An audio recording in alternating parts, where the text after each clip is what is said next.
¿Cómo les ha ido? Bien. No, para mí es un privilegio acompañarles esta mañana. Mi nombre es Federico Galeano, muchos me conocen, los he estado acompañando algunas veces en la alabanza, hoy por ejemplo. Hago parte del Redil del Poblado y reciban un cordial saludo de allí de su iglesia hermana, también iglesia madre, y también muchas saludos de Jonathan.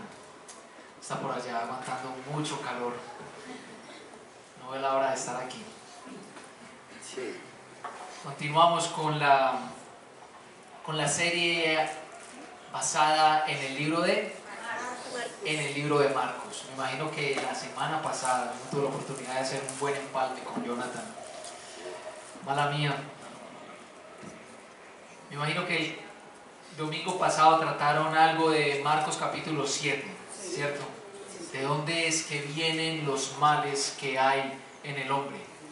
¿De dónde es que viene el que uno diga mentiras, el que uno desee a la persona ajena, el que uno codicie, el que uno desee el mal para otro? Viene del corazón. No es simplemente una actitud externa, sino que es algo que nace de allí. Todas las cosas que pueden entrar por nuestros ojos, según Jesús, no nos contaminan, nos contamina lo que sale de allí.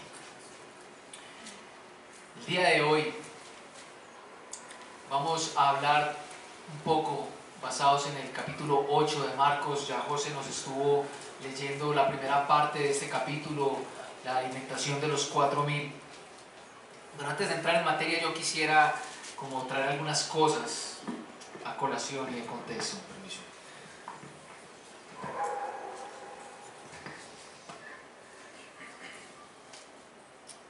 Hace un tiempo la BBC de Londres publicó un artículo acerca de cómo las demás religiones perciben la persona de Jesús. Y en dicho artículo concluyeron lo siguiente de varias religiones. Ellos entrevistaron representantes hindúes, representantes budistas, representantes judíos y representantes musulmanes. Y miren lo que nos encontramos con sus respuestas. Jesús es una figura muy respetada en el hinduismo, afirma uno de sus representantes. El hindú practicante, ya sea de origen asiático u occidental, siempre va a tener un respeto hacia la figura de Jesús como un maestro, un ser iluminado.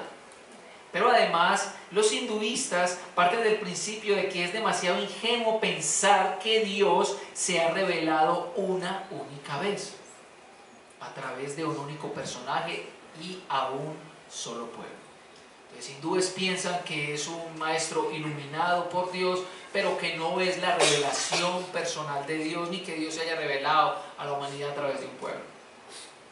Para muchos budistas, Jesús fue un ser iluminado también, un gran maestro. Lo perciben más por su humanidad que por su deidad, o sea, por ser Dios. Su mensaje de amor me acerca a Él, dice uno de sus representantes, pero si lo veo como un Dios, su figura se hace tan lejana que jamás lo podré imitar. En el budismo existen personas como Jesús que en el proceso de despertar han logrado cultivar excepcionales capacidades mentales, una gran sabiduría y profundos sentimientos de amor y de compasión hacia el prójimo. Ahora bien, la tradición judía subraya que Jesús nació, vivió y murió como un judío. En la visión monoteísta judía es imposible que una persona sea sinónimo de Dios. Jesús es percibido como un maestro y un rabino.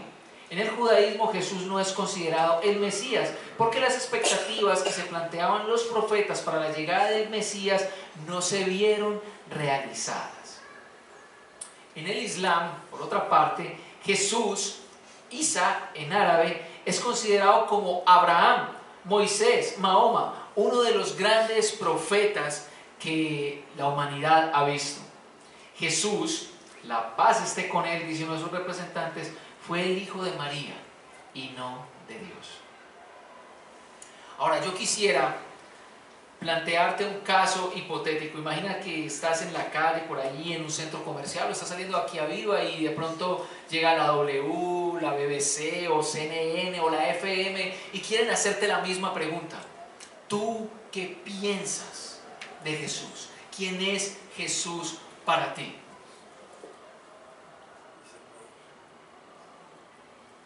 ¿Cómo lo percibes? ¿Qué responderías? ¿Te identificas con alguna de las respuestas de los demás correligionarios? No. ¿Por qué sí? ¿Por qué no?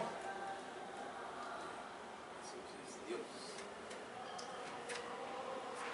Con esto en mente, quisiera invitarle a que oráramos y pidiéramos a Jesús que amplíe nuestra vista, nos permita verlo a Él como es. Padre, yo quiero darte muchas gracias por esta mañana. Quiero darte gracias especiales por lo que esta mañana representa para la humanidad. Representa nada más ni nada más que uno de los sucesos por los cuales nuestra fe está fundamentada y cimentada. El hecho de que venciste la muerte y resucitaste. El hecho de que el Espíritu que te levantó de los muertos te trajo nuevamente a nosotros, dándonos grandes noticias. Te pido que abras nuestros ojos para contemplarte como eres. Y no solo para contemplarte como eres, Señor, sino para percibirnos a nosotros mismos como personas muy necesitadas de ti. Ayúdanos en tu palabra a comprenderte, seguirte y obedecerte en el nombre de Jesús. El pasaje que vamos a estar viendo hoy está en Marcos capítulo 8, versos del 22 al 38. Y este es un mensaje crucial en la serie de exposiciones que Marcos está relatando. A partir de este capítulo hay un quiebre en la historia que Marcos está planteando. A partir de este capítulo, la pregunta acerca de quién es Jesús queda resuelta. Y ahora se formula otra pregunta. A partir de este capítulo es que empiezan a suceder y Jesús empieza a predecir una serie de cosas que van a suceder una vez su identidad ha sido revelada. Este capítulo en especial, desde el versículo 1, tiene eventos muy puntuales en los que parece ser que Marcos está queriéndonos mostrar que quizá a pesar de caminar con Jesús, a pesar de ser personas que le seguimos, que leemos la escritura, que venimos a la iglesia, que cantamos, que participamos de grupos pequeños e incluso que evangelizamos, a pesar de ser personas que podamos estar cercanas a Jesús, quizá nuestra visión está viendo a medias a Jesús. Es muy posible que como seguidores nuestra visión no esté del todo clara con la imagen verdadera de Jesús. Y de manera muy progresiva Jesús va a revelar completamente su persona en este capítulo. ¿Y qué tipo de rey eres? ¿Y qué ha de considerar toda persona que quiera llamarse su seguidor? Jesús va a revelar una imagen completa de su persona, de su reinado, de su misión, pero también va a revelar de manera muy exacta el discipulado. ¿Qué han de considerar todos aquellos que lo han de seguir? Así que, leámoslo entonces.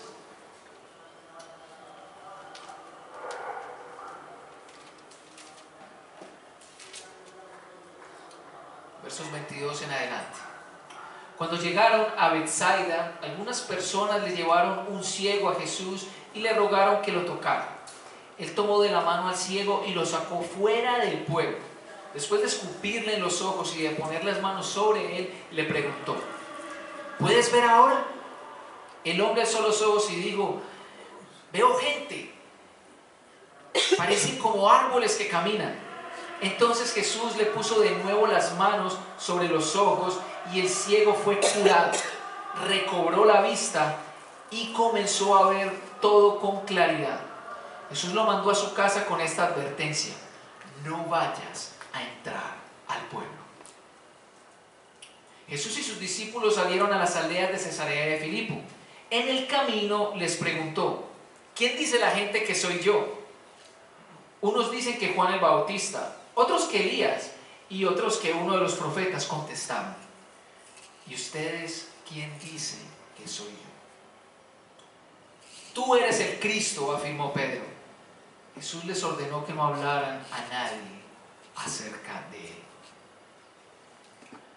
Luego comenzó a enseñarles: el Hijo del Hombre tiene que sufrir muchas cosas y ser rechazado por los ancianos, por los jefes de los sacerdotes y por los maestros de la ley. Es necesario que lo maten y que a los 3 días resucite. Habló de esto con toda claridad. Pedro lo llevó aparte y comenzó a reprenderlo. Pero Jesús se dio la vuelta, miró a sus discípulos y reprendió a Pedro: aléjate de mí, Satanás. Tú no piensas en las cosas de Dios, sino en las de los hombres. Entonces llamó a la multitud y a sus discípulos. Si alguien quiere ser mi discípulo, les dijo, que se niegue a sí mismo, lleve su cruz y me siga. Porque el que quiera salvar su vida la perderá, pero el que pierda su vida por mi causa y por el evangelio la salvará. ¿De qué sirve ganar el mundo entero si se pierde la vida? ¿O qué se puede dar en cambio de la vida? Si alguien se avergüenza de mí y de mis palabras en medio de esta generación adúltera y pecadora, también el Hijo del Hombre se avergonzará de él cuando venga en la gloria de su Padre con los santos ángeles. Este pasaje está precedido por 3 episodios previos en este capítulo. El primero de ellos tiene que ver con una alimentación milagrosa que acaba de ocurrir nuevamente. Jesús con unos pocos panes con 7 panes para ser exactos y unos pocos peces logra alimentar a 4,000 personas por lo menos. En segundo lugar, Jesús tiene una discusión seria con los fariseos, quienes están demandando una señal. Algunos teólogos dicen que Jesús suspira decepcionado en este pasaje, pero más bien cuando Jesús les niega la señal, Jesús está casi que emitiendo un juicio contra ellos. Señal no les va a ser dada. Acto seguido, Jesús les advierte a los discípulos que cuidado con la levadura de los fariseos. Cuidado con las actitudes y cuidado con la ceguera espiritual que tienen los fariseos, quienes a pesar de ver las obras de Dios no las reconocen. Pero Jesús se topa con una respuesta, no sé si inesperada, pero se topa con otro tipo de incredulidad en los discípulos. Y quisiera leerlo en el versículo 16. Es el 16, 17, dice: ¿por qué están hablando de que no tienen pan? Jesús les está diciendo, por favor, cuídense de esto. Ellos están pensando en otro pan. Todavía no ven y no entienden. Tienen la mente embotada. Es que tienen ojos pero no ven y oídos pero no oyen. ¿Acaso no recuerdan cuando partí los 5 panes para los 5,000? ¿Cuántas canastas llenas de pedazos recogieron? 12 respondieron. Y cuando partí los 7 panes para los 4,000, ¿cuántas cestas llenas de pedazos recogieron? 7. Entonces concluyó: ¿y todavía no entienden? Parece ser que los únicos que no están ciegos aquí son los fariseos. Parece ser que los discípulos también les hacen compañía en su ceguera espiritual. Y entrando en materia, nos topamos con la sanidad de este ciego. Esta es la primera parte de esta progresión a la que quiero llevarles esta mañana. A Jesús les llevan un ciego y, oh sorpresa, no lo sana públicamente, sino que lo saca del pueblo. Pero de igual manera, de una manera así de extraña, no lo hace de una vez, sino que lo hace en 2 etapas. Mire que Jesús, al escupir y tocar sus ojos, el ciego ya puede ver, pero no ve de forma clara, ve personas que parecen como árboles. Jesús entonces pone sus manos de nuevo y efectúa la completa curación. Finando el acto, cuando ya el ciego puede ver de manera clara, Jesús lo envía a su casa y no lo deja entrar al pueblo. Y note además de esto cómo la sanidad del ciego es enfatizada 3 veces. Miren, fue curado, dice el texto, recobró la vista y comenzó a ver todo con claridad. Marcos no quiere dejar dudas al respecto. El hombre ve como nunca antes había visto. Y es que parece que no hay ninguna diferencia entre estar ciego y ver a medias. En ambos casos falta luz. En ambos casos falta claridad. Y es que andar en tinieblas es difícil, ¿no le parece? Yo recuerdo, ¿usted se acuerda del Parque Norte? Yo recuerdo que mi papá me llevaba al Parque Norte y a mí me daba pánico entrar al barco misterioso. Porque la primera etapa del barco misterioso eran como 2 curvas en plena oscuridad, ni el reloj Casio lograba dar luz allí. Era impresionante. Andar en tinieblas es muy difícil. Con cualquier cosa te vas a tropezar, con cualquier cosa te vas a estrellar, vas a andar en la incertidumbre de que no sabes qué viene al siguiente paso, no sabes a dónde vas a parar si estás en tinieblas. Y parece que muchos de nosotros hoy, aunque tenemos vista, estamos como viendo árboles en lugar de una completa realidad, sombras en lugar de la verdad. Note además que no es la primera vez que Jesús ordena que sus milagros sean no divulgados. De hecho, desde el capítulo 1 ya ha pasado varias veces. Cuando los demonios hablan, Jesús les ordena callarse y no revelar nada. A varias personas, incluso en el capítulo 7 ya hay un sordo mudo que ha sido callado, pero este sí no se calla. Este sí va y habla y lo divulga y Jesús no puede andar por ningún lado ya. Ejemplos como este nos muestran que Jesús está escondiendo algo. Y sobre todo, este milagro apunta no solamente a lo que Jesús es capaz de realizar, sino a lo que alguien como Él puede realizar. Según el Antiguo Testamento y las Escrituras veterotestamentarias, milagros como la curación de un ciego y sanar la sordera eran propios de Dios. ¿Por qué entonces Jesús quiere esconder su identidad? La luz a esta respuesta será encontrada en el próximo capítulo. Y es la segunda etapa de nuestra progresión, la confesión de Pedro. Jesús y sus discípulos salieron hacia las aldeas de Cesarea de Filipo, verso 27. En el camino les preguntó: ¿quién dice la gente que soy yo? Unos dicen que Juan el Bautista, otros que Elías, otros que uno de los profetas. ¿Y ustedes quién dicen? Tú eres el Cristo, afirmó Pedro. Jesús les ordenó que no divulgaran nada de él. Y aquí podemos ver que una vez realizado el milagro, entonces Jesús ya se lleva a caminar a sus discípulos, ya es en el camino donde quiere entablar un diálogo bien personal acerca de su identidad. Y primero les pregunta lo que el ejemplo hipotético de la CNN hizo. Preguntó a los demás, preguntó a ellos: ¿qué piensan los demás que soy yo? Para ese momento de la historia del Nuevo Testamento, los judíos pensaban que ya el ministerio profético había cesado.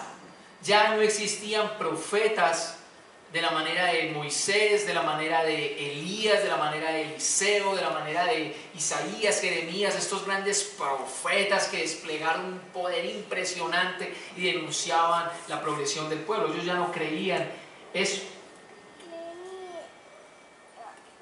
Ellos creían, en primer lugar, gracias primeramente al rumor de Herodes. Usted sabe que Herodes mandó a decapitar a Juan el Bautista, que Jesús era la reencarnación de Juan el Bautista. Esa era la noticia de moda del momento. Juan el Bautista resucitó y esta vez reencarnó con todo poder y, mejor dicho, es en este hombre que es. Gracias a Herodes se divulgaba a esa noticia. Pero también había una expectativa del Antiguo Testamento que ustedes han podido ver en Malaquías, la pasada predicación, ¿recuerdan? En Malaquías se anuncia que antes de la llegada del Mesías vendrá un mensajero, alguien que vendrá a preparar el camino del Señor. Entonces la gente posiblemente cree que Jesús es uno de esos profetas, y sobre todo ese mensajero del que se habla en Malaquías es un mensajero que tendrá el espíritu de Elías. Por eso pensaban que era Elías. Pero dado que no fuera ninguna de las dos anteriores, Jesús sí tenía cosas que solo realizaban los profetas del Antiguo Testamento. Eso sí estaba muy claro. Entonces Jesús era visto como uno de esos profetas. Sin embargo, Jesús cambia la dirección de la pregunta y ya no está dirigido hacia qué piensan los demás que es Él, sino, bueno, ustedes como discípulos, ¿quién piensan que soy? Entonces Pedro toma la vocería en nombre de todos y responde sin titubear: tú eres el Cristo. La palabra Cristo significa ungido o Mesías. Se adoptó como Mesías después de la reconstrucción del segundo templo, pero era bien conocida más como ungido. Cuando una persona era ungida era porque esta persona se separaba literalmente para un servicio santo, es decir, un servicio para Dios. Se ungían sacerdotes, se ungían profetas y se ungían reyes. Se asoció la palabra ungido más adelante a las profecías que anunciaban que de la simiente de Isaí, es decir, un hijo de David, iba a ser quien iba a restaurar la soberanía a Israel, es decir, que la iba a librar de sus enemigos. Se entendía Mesías como hijo de David, y esa es la visión que tiene Pedro. Tú eres el Cristo, sí, tú eres el Mesías prometido, tú eres el que nos va a liberar del imperio romano, tú eres el que va a hacer que Israel vuelva a ser la luz de las naciones, tú vas a hacer que Israel brille como nunca, como tu pueblo amado, tú vas a hacer que Israel derrote a todos tus enemigos. Esa es la respuesta literal de Pedro. Y Jesús lo hace. En otro de los evangelios, Jesús le dice a Pedro, que esa respuesta no se la reveló ni carne ni sangre. Y es que parece ser que de alguna otra manera, lo que los discípulos acaban de ver con la sanidad de ese ciego, lo que han visto que ha sucedido, lo que han podido sintetizar acerca de lo que Jesús ha dicho, les está apuntando claramente a que ese hombre es el Mesías. Pero Jesús le ordena callarse. ¿Por qué? Es así como llegamos a nuestra tercera etapa de la revelación de Jesús. Verso 31. Luego comenzó a enseñarles: el Hijo del Hombre tiene que sufrir muchas cosas y ser rechazado por los ancianos, por los jefes de los sacerdotes y por los maestros de la ley. Es necesario que lo maten y que a los 3 días resucite. Habló de esto con toda claridad. Pedro lo llevó aparte y comenzó a reprenderlo, pero Jesús se dio vuelta, miró a sus discípulos y reprendió a Pedro: aléjate de mí, Satanás. Tú no piensas en las cosas de Dios, sino en las de los hombres.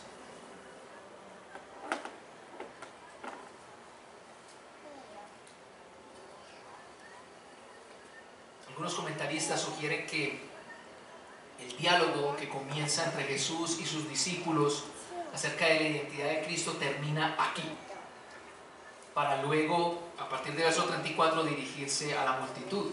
No hay como un consenso en ello, pero sí hay algo claro aquí, y es que Jesús ahora sí revela que es el Mesías. Yo sí soy el Mesías, pero no de la manera en como ustedes, discípulos míos, lo entienden Hasta ahora Marcos, como les decía, comenzando la predicación, ha podido revelarnos, ha podido dar respuesta a la pregunta que recorre todo el Evangelio hasta el capítulo 8. ¿Quién es este hombre? ¿Quién es este? ¿Con qué autoridad actúa? ¿Cómo? ¿De dónde viene? Aquí la pregunta ya está respondida. Este es el Mesías. Este es el Hijo de David. Este es el enviado de Dios para rescatarnos. Pero la pregunta que comienza a surgir con la respuesta que Jesús está dando es: ¿cuál es su propósito? ¿Cuál es su visión? ¿A qué vino Jesús?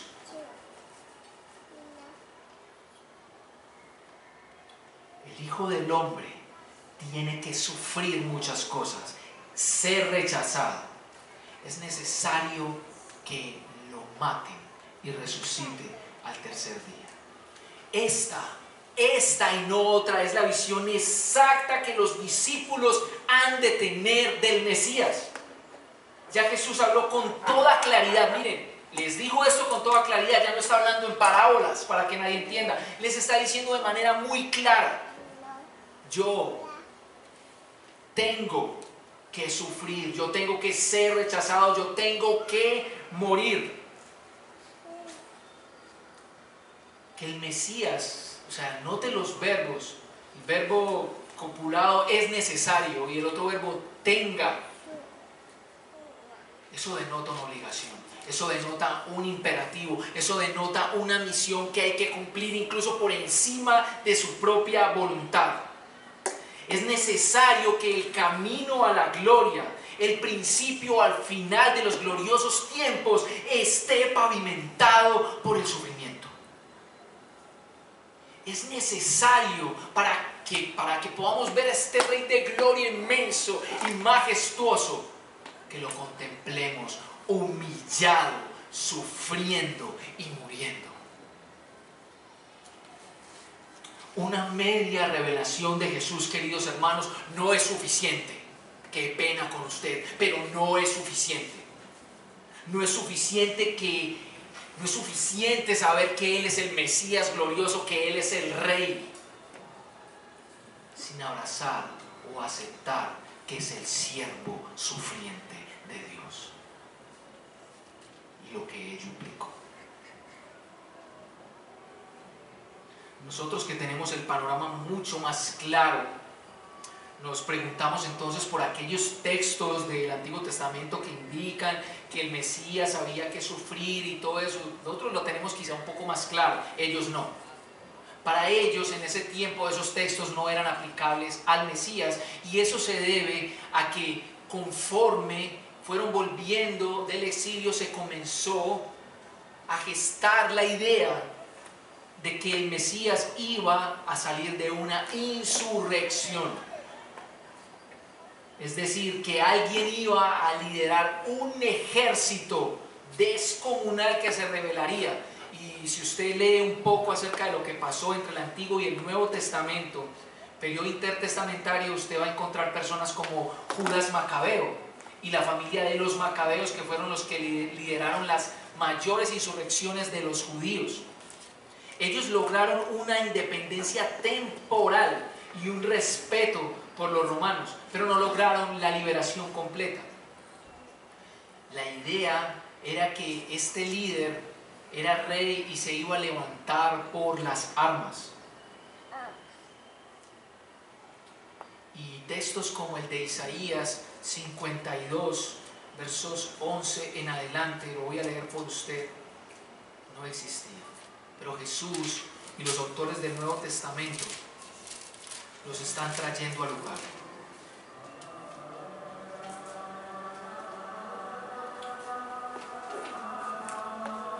Miren, mi siervo triunfará, será exaltado, levantado y muy enaltecido. Muchos se asombrarán de él, pues tenía desfigurado el semblante. Nada de humano tenía su aspecto. Del mismo modo muchas naciones se asombrarán, y en su presencia enmudecerán los reyes, porque verán lo que no se les había anunciado y entenderán lo que no habían oído. Isaías 53, verso 1. ¿Quién ha creído a nuestro mensaje y quién se le ha revelado el poder de Dios? Creció en su presencia como vástago tierno, como raíz de tierra seca. No había en él belleza ni majestad alguna. Su aspecto no era atractivo y nada en su apariencia lo hacía deseable. Despreciado y rechazado por los hombres, varón de dolores, hecho para el sufrimiento. Todos evitaban mirarlo, fue despreciado y no lo estimamos. Hasta aquí en Marcos no se tiene esa visión del Mesías. Y a partir de ahora en adelante Jesús va a empezar a hablar de su muerte como nunca lo ha hecho aquí. Lo más extraño de todo esto es que la respuesta ante las predicciones de sufrimiento y muerte del Mesías de Jesús, la respuesta de los discípulos es la misma, es incredulidad. Por eso podemos ver aquí a Pedro respondiéndole: lejos esté de ti que pase esto, Señor. Lo dice en otro evangelio. La misma persona que hasta hace un momento le estaba diciendo Cristo y Mesías, es la misma persona a la que Jesús le está diciendo Satanás. Uno de sus discípulos más cercanos, una persona mucho más cercana a Jesús de lo que nosotros pudiésemos estar, se ha alineado con Satanás, ha caído en él. Esto evidencia una vez más la ceguera de las personas cercanas a Jesús. Y aquí hay una verdad muy reveladora acerca de lo que consiste seguir a Jesús. Seguir a Jesús implica aceptar, creer y pensar en las cosas que Dios piensa.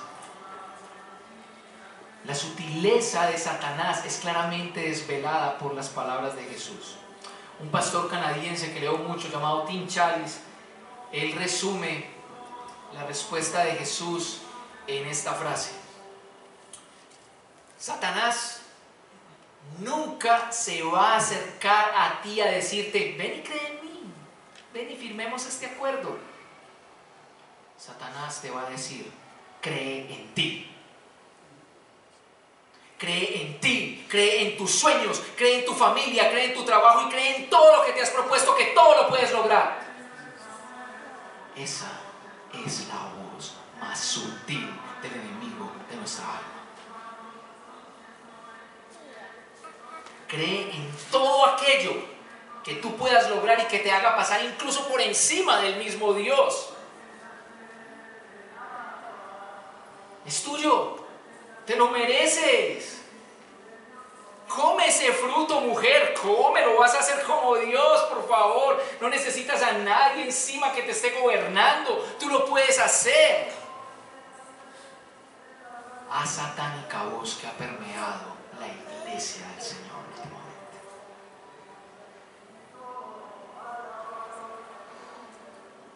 Y uno puede ver esta actitud satánica incluso en los discípulos, de los cuales no estamos muy lejos. Cuando Jesús les está hablando de su misión, de que vino a servir y a dar su vida en rescate por muchos, ellos están pensando en cómo se van a sentar y de qué ministerio van a ser capaces, del ministerio de justicia, del ministerio de salud, no sé, en qué lugar, cómo será su oficina cuando Jesús sea el rey.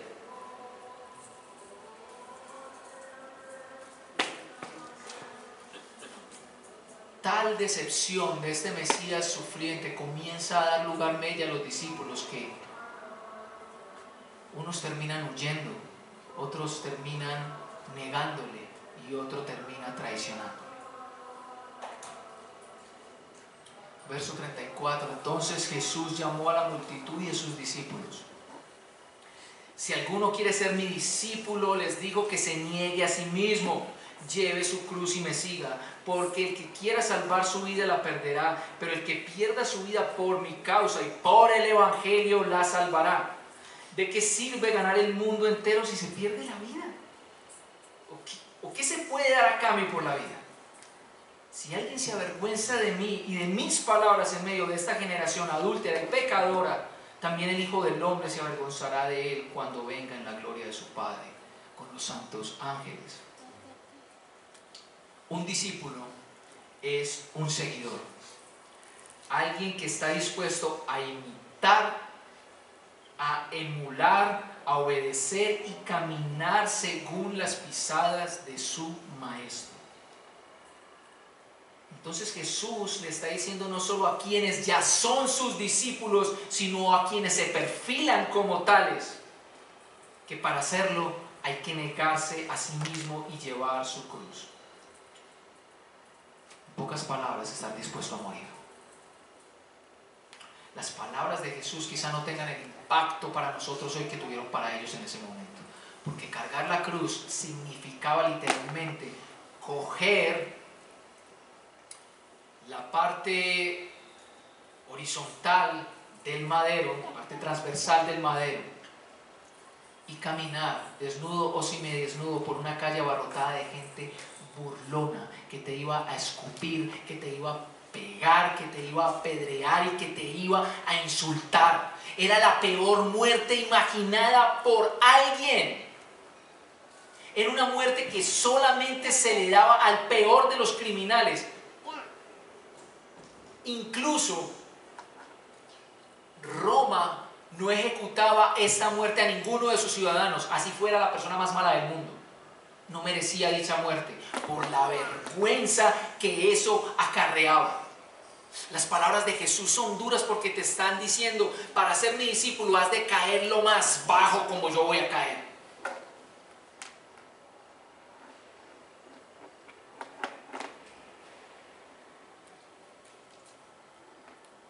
No menos que esto, no menos que esto, no menos que esto es lo que Jesús demanda de los suyos. Y seguir a un rey en su humillación, sufrimiento, rechazo y muerte. Ahora la pregunta mía es, ¿qué nos ha hecho pensar que ser discípulo de Jesús no es esto? ¿Qué es lo que nos ha hecho pensar, bendito sea el Señor, por favor, que ser discípulo de Jesús es tener nuestra mejor vida ahora, es tener un apartamento en esta unidad, es tener el mejor de los carros? ¿Quién dijo que seguir a Jesús es decir yo soy hijo del rey, dueño del oro y la plata? ¿Quién dijo que es eso? Quien sea que lo haya dicho, no fue Jesús, no fue Jesús, escúchame, no fue Jesús.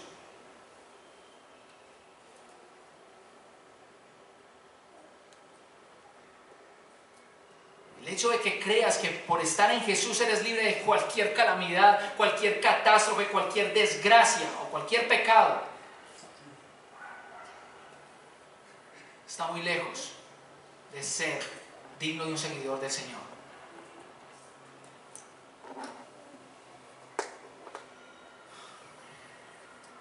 Pero hay buenas noticias. Hay buenas noticias. Jesús da la razón del autonegarse. Cuando puedo autonegarme, cuando he sufrido con Jesús, cuando he caminado esta vida del valle de sombra de muerte, entonces he ganado la verdadera vida. Entonces he sido salvo. Entonces he atesorado al mejor de los tesoros. Entonces puedo ser literalmente feliz. Pablo dice en Filipenses capítulo 3 verso 7: sin embargo, todo aquello que para mí era ganancia, ahora lo considero por pérdida por causa de Cristo. Es más, todo lo considero por pérdida por razón del incomparable valor de conocer a Cristo Jesús, mi Señor. Por Él lo he perdido todo y lo tengo por estiércol. Escucha, lo tengo por popó de vaca, a fin de ganar a Cristo y encontrarme unido a Él. Consideraríamos nuestra carrera, nuestra familia, nuestros bienes como popó de vaca. yo no.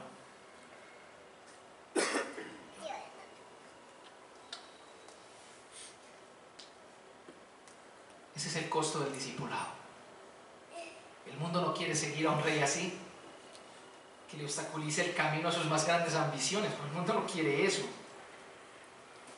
Pero esto es ínfimo con el hecho de saber que nuestra vida eterna está asegurada, que nuestra lealtad a Él va a ser recompensada públicamente.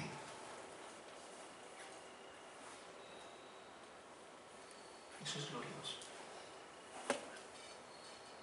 Aceptar el Evangelio es aceptar la escandalosa cruz como su centro.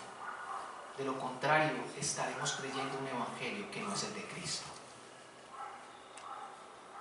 Pero seguir a Cristo es estar dispuesto a morir por Él para vivir con Él. Yo quisiera que reflexionáramos en 4 ideas esta mañana.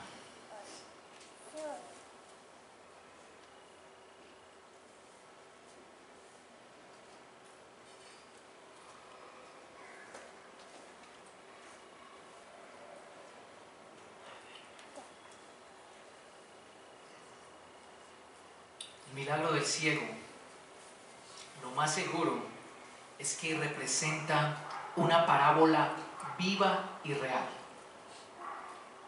Jesús, y Marcos tenía el ojo muy claro para haber visto ese episodio. Jesús mismo utilizó una curación real para ilustrar la ceguera espiritual de sus seguidores. Una ceguera que no fue quitada solamente diciendo esto.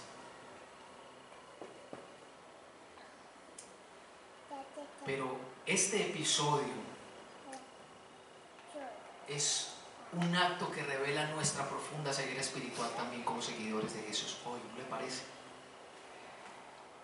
Y nuestra necesidad profunda de que Jesús continúe obrando día tras día en nuestras vidas, tocándonos, diciéndonos, puedes ver ahora, puedes ver ahora. Nosotros necesitamos a Jesús tocándonos y haciéndonos ver lo mejor para conocer y entender su voluntad. Según la Escritura, solamente hasta el fin de nuestras vidas es que vamos a poder tener la vista clara para verlo completamente como es Él. Pero por ahora, Él nos invita a caminar con nosotros en cada etapa de nuestra vida, mostrándonos el camino por el cual hemos de andar. Y tú te preguntarás, pero Fede, ¿pero cómo hago eso? Entonces, ¿cómo hago para dejar de ser ciego? Conociéndolo, caminando con Él, escuchando su palabra, atendiéndola, tener la suficiente confianza como la tuvo Pedro, incluso de decirle, no, Señor. Tener la confianza de quitar nuestras oraciones acartonadas, llenas de Mesías, Padre glorioso, querido Padre celestial, y decirle, no te entiendo, pero te voy a seguir. No me gusta para nada lo que estás haciendo, pero vamos para adelante.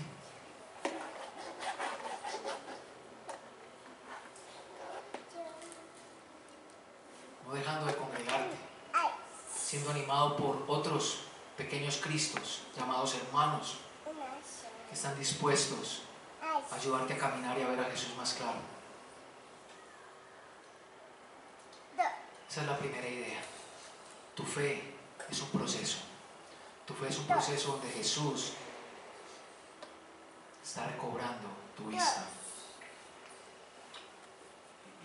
La segunda manera de recobrar la vista es entendiendo a Jesús como Mesías y el siervo sufriente. ¿Notaste que al principio cada uno de los conceptos que dan los queridos correligionarios de Jesús tienen que ver mucho con su humanidad y no con su divinidad? En ninguna manera aceptan su divinidad. Bueno, Jesús con sus palabras y acciones no dio lugar a tal pensamiento. C.S. Lewis lo afirmó cuando dijo que Jesús con sus hechos y palabras o estaba loco o endemoniado o era Dios. Pero no dio lugar para un tercer camino. Él es el verbo de Dios hecho carne, Él es la imagen de la gloria de Dios, es por quien son y para quien son todas las cosas. Jesús es quien hizo alcanzable para nosotros a Dios. El Dios que con todo el derecho del mundo tenía que darnos el castigo justo por nuestra rebelión, pero que tomó la iniciativa de rescatarnos, negándose a sí mismo, haciéndose como uno de nosotros. Además, su reinado no es posible sin su sufrimiento. Y lo que resulta una vergüenza para el mundo, si esto es lo que piensa la gente de las religiones acerca de Jesús, no te imaginas lo que piensa la gente que no cree en Jesús acerca de su muerte. Es también un escándalo. Nadie acepta ni percibe a un sublime rey que en lugar de derrotar a sus amigos a sus enemigos, a filo de espada, con cohetes, con lo que sea, los derrota humillado en una cruz. Los primeros cristianos, el primer día de la semana, los domingos, celebraban la resurrección del Señor. Ni siquiera se atrevían a mencionar la sola palabra cruz. Por la vergüenza, y entiéndase, vergüenza aquí es el respeto reverente profundo, no avergonzarse del Señor, el respeto reverente profundo de lo que significaba que Jesús hubiera muerto en tal elemento de tortura. Pero hoy en día este elemento de tortura, de vergüenza, es más un accesorio como para nosotros, los llevamos en cadena, en digues, en camisetas. Yo le hago una pregunta, ¿usted se pondría una camiseta con un dibujo de una de las masacres perpetuadas por uno de los grupos ilegales al margen de la ley? ¿No se la pondría? Entonces considere no usar la cruz tampoco.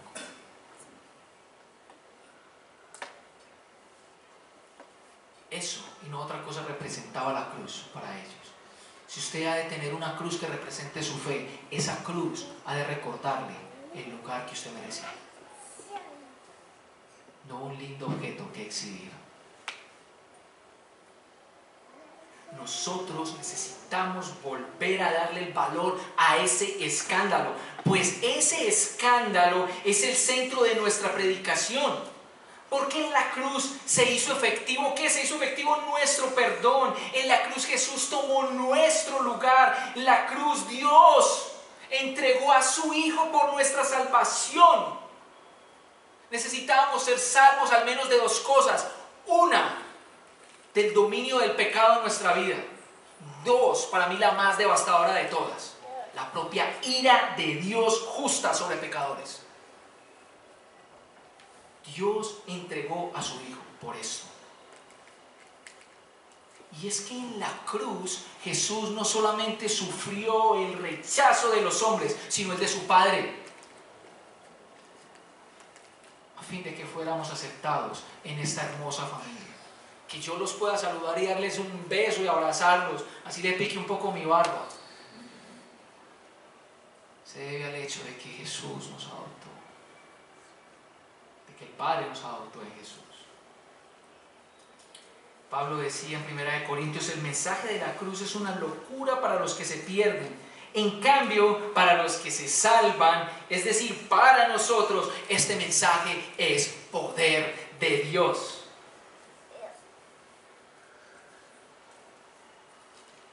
Fede, ¿cómo entonces yo de volver al escándalo de la cruz? De dos maneras muy sencillas. Hay un estudio muy lindo que sé que ustedes hacen aquí en esta comunidad, yo lo estoy tratando de implementar en la mía. Vida centrada en el Evangelio nos recuerda al menos dos cosas que hemos de recordar cada día de nuestra vida. Cada vez que el pecado vuelva a tu vida, cada vez que sientas culpa y vergüenza, cada vez que hayas caído en ese fariseísmo de estar tratando de agradar a Jesús con tus buenas obras, recuerda que en la cruz Jesús se llevó toda culpa y vergüenza. Toda deuda ha sido quitada. Pero además de eso, has de recordar que eres un hijo amado. Y nada, de la misma manera en que mi hija seguirá recibiendo el desayuno una mañana, así en la noche no haya tendido la cama. De la misma manera en que seguirá recibiendo su desayuno, el abrazo de papá y el amor, a pesar de que no cumpla con mis expectativas, la seguiré amando. Así Él me ama. Tercero, hemos de recobrar la vista, entendiendo que la cruz es el camino para todo creyente también. Y es evidente además que el camino que nuestro Señor y Rey tenía que tomar es el mismo camino que nosotros debemos tomar. Yo creo que ha quedado claro. La autonegación de nosotros mismos, obedecer a Jesús, implicará que muchas veces vas a tenerle que decir que aunque no te guste lo que te está pidiendo, lo vas a hacer porque lo amas.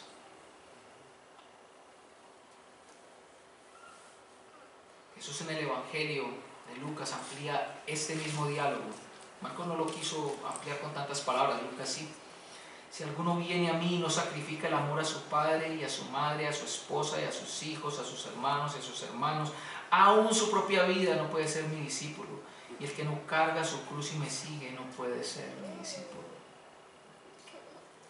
Pablo animaba a Timoteo a sufrir penalidades como un buen soldado de Cristo. Pedro a las iglesias dispersas por toda la cuenca del Mediterráneo, a que no se sorprendan por el sufrimiento que están empezando a padecer, sino que se gocen por cuanto están siendo partícipes de Jesús. Hace 2 días tuve la oportunidad de visitar a una hermana de nuestra iglesia que se está muriendo ya, Margarita Rodríguez, conocida por muchos de ustedes. Casi 5 años soportando un cáncer y ya está en cama postrada. Tuve la oportunidad de predicarle este texto y cantamos juntos al Señor. Y Margarita me ilustra la vida de una persona que se ha unido a los sufrimientos de Cristo, aceptando a su Salvador en medio de su sufrimiento, verlo glorioso. Yo miraba los cubículos al lado de ella, los ojos sufrientes de tantas personas, pero la cara de Márgara era de gozo. Y cantábamos juntos, gracias sublime es, y hacía con su mano así.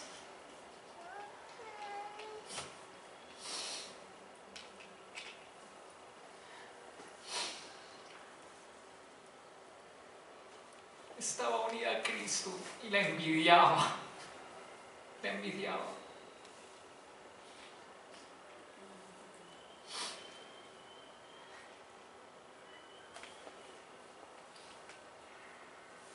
Hemos de abrir nuestros ojos por la resurrección. Y hay una ecuación muy bonita, ya estoy terminando.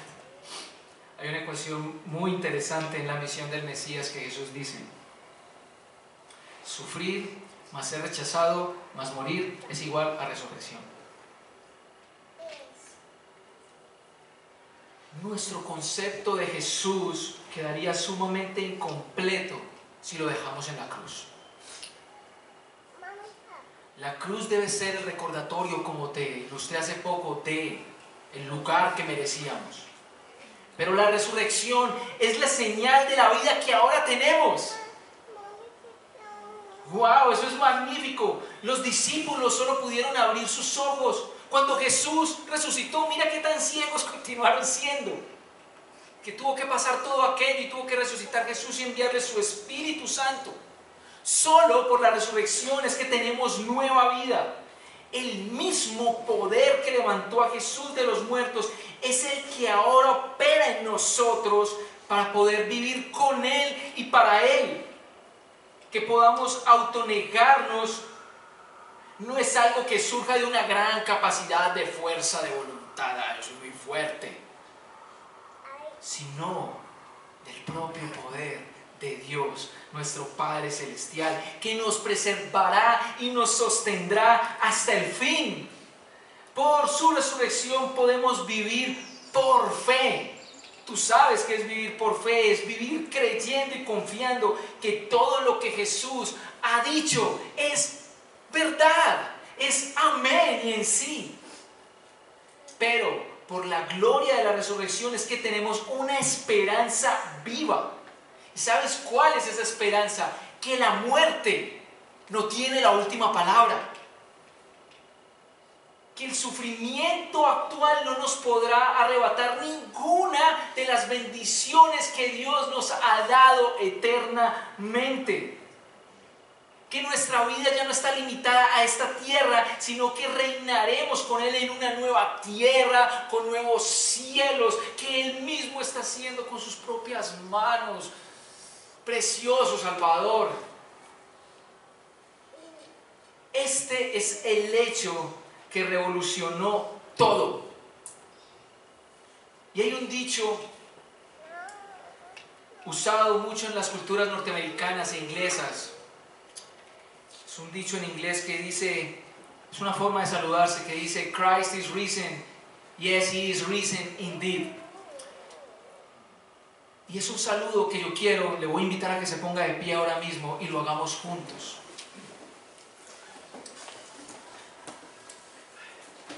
Yo les voy a decir: Cristo ha resucitado. Y ustedes van a responder: sí, en verdad, Él ha resucitado. ¿Cristo ha resucitado? Sí, en verdad, Él ha resucitado. ¿Cristo ha resucitado? Sí, en verdad, Él ha resucitado. ¿Cristo ha resucitado? Sí, en verdad, Él ha resucitado. Démosle un aplauso a nuestro Salvador. Él está vivo. Y esta vida no nos será quitada. Este gozo no nos será quitado jamás. Oremos.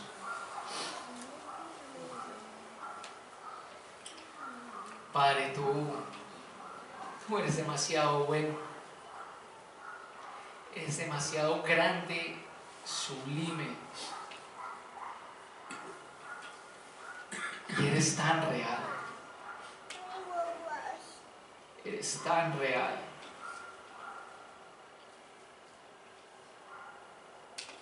Aunque nuestros ojos no te puedan ver muchas veces, aunque la incertidumbre y estar viendo árboles cuando no hay árboles,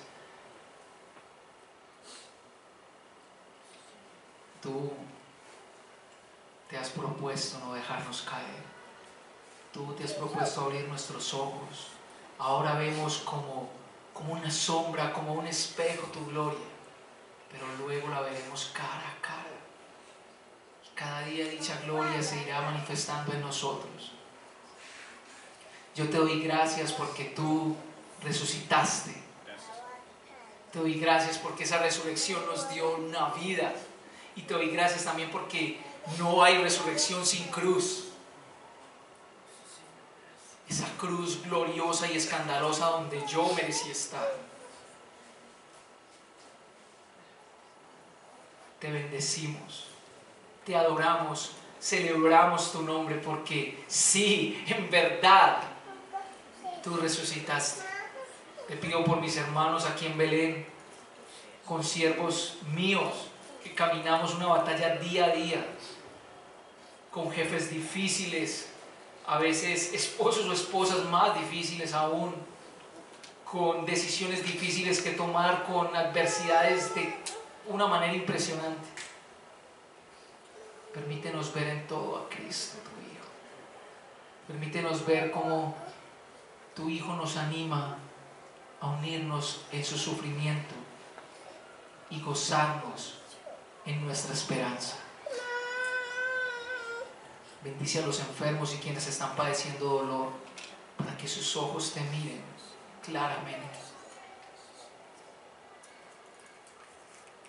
Y danos entendimiento en todo esto. Amén. En el nombre de Cristo Jesús. Amén, hermanos. El Señor los bendiga. Amén. Muchas gracias.